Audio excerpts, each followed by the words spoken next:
ayo uyile ngapha nangapha akukho kulungayo naso esimeni sakho kodwa uJesu ukhona namhlanje ukhona umhlengi namhlanje uthi sanonke nenesindwayo nelikhatheleyo mina ngizoniphumuza nami akusilolele inzima kodwa lelula hey abantu baboshiwe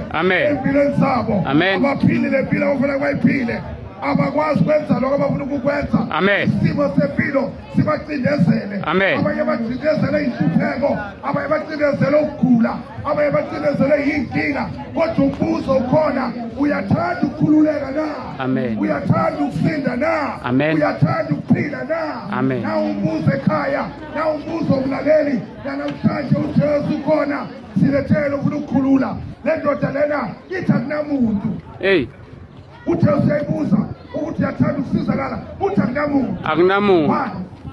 Number 2, le ndoda lena ithi kade ngithi ngiyazama kuba khona abantu abangijampayo abangihambela phambili ngiyazama kuba khona abantu abangivikela ngaphambili kukhona abantu abangiyekelelayo because ithi iBhayibheli uqala ikisi umuntu othembe ebantwini umuntu ulala phenduke umuntu uyajika uJesu themba yimi izolo yimi namhlanje yimi naphakade angiguqulwa izimo angiguqulwa ikhathi angiguqulwa abafeshini afika dlule I'm the same God. namhlanje hlobo sami siphethe igadagada uma uvula kubhaliwe siveshe ezinye uma uzongekho ngathi ukhona oletha ukukhanya kumnyameni ovula ithemba lishabalele ukhona namhlanje ukhona uJesu ukhona uJesu lethi iBhayibheli ngoba uJesu akhuluma nale ndoda le ndoda seyibeka inkinga zayo seyibekile izizaba zayo ibekile konke akunamuntu njalo bayangenza ngoba kubuhlungu vele kufana abantu bayomaketha abantu bafuna umsebenzi ahambe nomhlobo wakhe kuthatha umhlobo wakhe yena sana kodwa basuke bobabili bafuna umsebenzi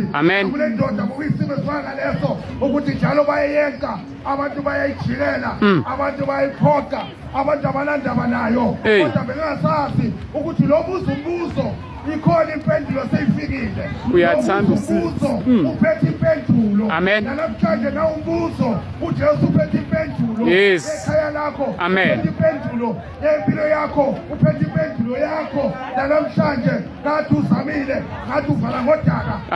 ukulungisa ngapha kuvuza ngapha ngathi ulungisa ngapha kumoshela ngapha ukuhlanganyayo empilweni yakho because ubuhlungu uboshwa umuntu oboshiwe akaphili impilo ayifunayo uthi uJesu bakakhuluma okwesithathu uthi thatha uhlanga lakho namhlanje uhambe ukhululiwe namhlanje enhluphekweni ukhululiwe namhlanje ekuguleni namhlanje athi uJesu izanonke ninelikhathele ensindwayo